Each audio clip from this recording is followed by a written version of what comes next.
안녕하세요. 반갑습니다. 이럴 땐 이렇게 제 이야기로 권혁웅입니다.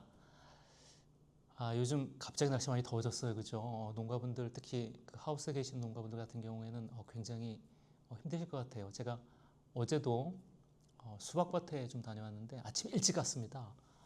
그런데 안에 들어갔는데 그때 시간이 평택이었어요. 평택. 근데 그때 시간이 9시 반, 거의 10시 정도의 시간이었는데 벌써 들어가니까 땀이 줄줄 흐르더라고요. 하여튼 농가분들 항상 이 더위에 좀 이렇게 건강 잘 챙기시고요. 근데 이렇게 날씨가 덥다 보니까 사람도 힘들지만 이 사실은 우리가 재배하는 하우스 작물들이 다 힘든 것 같아요. 요즘에 제가 만나 뵙는 농가분들 전국 다 그렇습니다. 뭐 연천도 그렇고 그다음에 양주도 그렇고 가까운 여기 우리 천안 병천도 그렇고 뭐 광덕도 그렇고 하여튼 지금 우리가 알고 있는 그 전작오이를 재배하는 지역들, 그러니까는 반촉성 오이를 재배하는 지역들 농가분들이 다 이렇게 자꾸 연락이 오세요. 야, 저기 오이 재배가 지금 뭐 잘 되고 있다가 근래 들어서 특히나 올해 좀 힘들긴 하지만 근래 들어서 특히 선세과라는 부분이 좀 문제가 된다. 그러니까 선세과라는 건 농가분들 잘 알고 계시죠? 오이에서 어깨는 퉁퉁하고 꽃자리 부분이 끝쪽이 좀 뾰족하게 빠지는 과일을 선세과라고 하고요. 이건 이제 일반적인 생리장애라고 잘 알고 있는데, 요 선세과가 발생되는 농장에 가서 이렇게 보면 가장 대표적으로 두 가지 문제가 있더라고요. 첫 번째는 요즘에 이제 노균병이 이제 생육 후반기다 보니까 아무래도 이제 노균병에 대한 병의 피해가 좀 많습니다. 그러니까 잎이 자기를 못 한다는 거예요. 첫 번째. 두 번째 가장 많은 건 가보면 오이 잎의 가장자리가 약간 색깔이 변하거나 그러니까 그 황변을 하거나 탈색되는 현상, 우리 농가분들 잘 알고 계시는 가리결핍 증상이에요. 그죠? 그 증상이 나타나는 농가분들이 좀 많이 계시고요. 그 다음에 또 생기는 게 그것과 함께 그렇게 나타나는 농장은 굳이나 신초 부위에 있는 그 잎들을 이렇게 보면 낙하산 잎이라고 하죠. 우리 농가분들 잘 알고 있는 칼슘 결핍이에요. 그죠? 녹균병은 어차피 철저하게 방지하셔야 됩니다. 병이니까. 요즘에 이제 PLS법에 의해서 쓸 수 있는 농약이 한정돼 있으니까 한 번 사용하시더라도 효과적으로 쓸 수 있는 정균수분제, 유호스막 같은 것들을 같이 섞어서 쓰시면 굉장히 효과적일 것 같고요. 어쨌든 병은 일단 농약으로 해결하셔야 됩니다. 지금 걸리고 나서는 다른 방법이 없어요. 그런데 우리가 알고 있는 생리장애인 가리결핍 현상이나 아니면 칼슘 결핍 현상, 이것은 우리가 조금 생각을 해보셔야 돼요. 왜 그러냐면 가리결핍이나 칼슘 결핍은 기본적으로 뿌리 장애에서 시작해서 가리 흡수가 불량해지고, 가리 흡수가 불량해지니까 수분 이동이 불량해지고, 수분 이동이 불량하니까 그것과 함께 가장 이동성이 약하다고 알려져 있는 칼슘의 흡수가 안 되는 현상으로 나타나기 시작합니다. 이건 무슨 얘기냐면 지금처럼 온도가 급격하게 더워져서 만들어진 동화산물이라고 하는 양이 뿌리의 활력을 높이기 위해서 그쪽으로 많이 활용되게 되면 만들어진 동화산물량이 좀 적어지거든요. 그러면 과일로 이동하는 동화산물량이 적어집니다. 그런데 동화산물이 적어진다는 부분도 문제가 되긴 하는데, 이 동화산물을 이동시키는 수분이 이동하지 못한다. 그렇게 되면 당연히 정유과가 안 나오는 거예요. 그러니까는 어깨가 퉁퉁하고 끝이 빠지는 선세가 나올 확률이 굉장히 높다는 얘기예요. 자, 그럼 결과적으로 이 부분은 어떻게 해결할 것이냐? 더위가 시작되기 전에, 근데 올해는 더위가 굉장히 빨리 왔어요. 그죠? 그래서 이 시기가 언제 이렇게 맞추기 쉽진 않습니다. 하지만 어쨌든 더워지는 시점, 내지는 지금 더위를 타고 있는 시점, 아니면 아무리 수확이 조금 있으면 마무리된다고 하더라도 내가 달려있는 과일은 다 수확해야 된다라고 한다면 꼭 잊지 마시고 해야 될 부분이 있습니다. 뿌리의 활력을 최대한 높여라.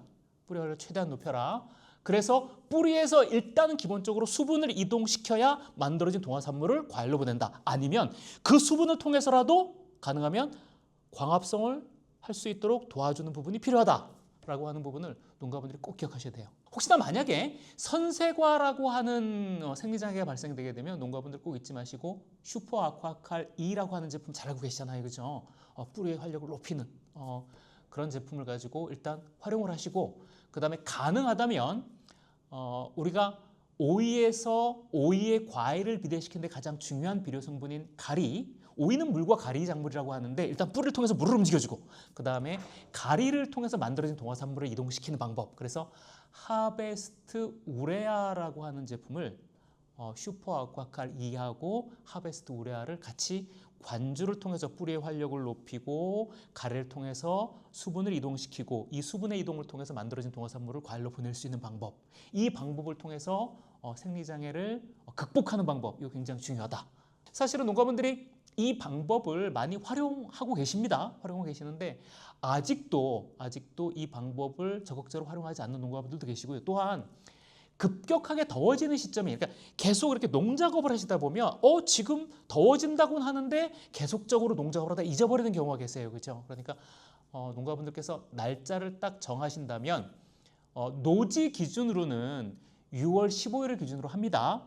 그런데 하우스는 이거보다 한 달 빠른 시기예요. 그러니까 5월 15일 정도를 기준으로 해서는 꼭 잊지 마시고, 사실은 뭐 벌써 6월 달이 중하순으로 넘어가기 때문에 좀 늦은 감이 있습니다만 혹시 올해 좀 힘드셨더라도 내년에 좀 활용하기 위해서 날짜를 좀 잘 기억하셔야 되는데, 가능하다면 중부권을 기준으로 해서 대전 중부권을 기준으로 해서 6월 15일을 기준으로 해서는 특히나 뿌리 관리를 철저히 해야 된다. 그 다음에 가능하다면 질소와 가리의 비율이 1대5 이상, 비율로 본다면 질소 5%에 가리 27%, 뭐 이 정도 구성되어 있는 것, 이런 비료 중에 대한민국의 가장 대표적인 제품인 하베스트 우레아 같은 제품 꼭 이 시기에 활용하는 게 중요하다라고 하는 부분이에요. 비대를 촉진한다는 것은 농가분들이 이렇게 생각합니다. 초기의 비대. 오이에서 꽃을 달고 있는 시기에 새끼 손가락 길이만큼 요만큼 자랄 때까지는 신초부에서 만들어지는 오옥신의 영향을 받습니다. 즉 신초라고 하는 부분에서 비대 호르몬이 이동해서 만들어집니다. 그죠? 그런데 그 이후에 꽃이 마르고 떨어진 다음부터는 물을 통해서, 즉 뿌리에서 흡수된 물을 통해서 과일 잎에서 만들어진 동화산물이 충분하게 이동되어야 정형과를 생산할 수 있다라고 하는 부분 꼭 기억하셔야 돼요. 비대라고 하는 것이 농가분들이 우리가 생각했던 것처럼 뭐 질소비를 많이 주면 비대된다 이게 아니고요. 오이는 질소비를 많이 주면 괜히 잎만 커지는 거고요. 가능하다면 가리질 비료와 밝은제를 어떻게 시기적절하게 쓸 것이냐, 이게 굉장히 중요하다라고 하는 부분이니까 꼭 잊지 마시고 활용해 주십사 부탁드리겠습니다. 요즘에 오이가 거의 마무리되어 가고 있어요.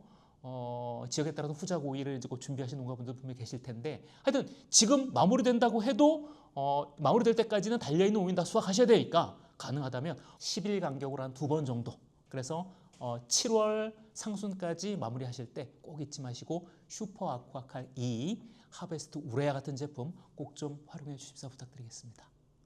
자, 일단 급한 얘기 먼저 이렇게 제가 마무리를 좀 드렸고요. 그 다음에 올해 제가 또 한 가지 좀 이렇게 본 부분이 있어요. 그래서 그 부분은 제가 조금 다시 한번 설명을 드리도록 하겠습니다. 그래요, 예. 항상 이렇게 그때그때 상황에 따라서 문제가 되는 부분들을 최대한 빠르고 정확하게 이럴 땐 이렇게라는 부분을 통해서 말씀드리고 있습니다. 시적으로 좀 더 적절한 시기에 말씀드려야 되는 부분도 필요하지만 어쨌거나 다시 한번 잘 들어보시고 마무리될 때까지 뭐 이런 제품들 적극적으로 좀 활용해 주셔서 부탁드릴게요. 감사합니다.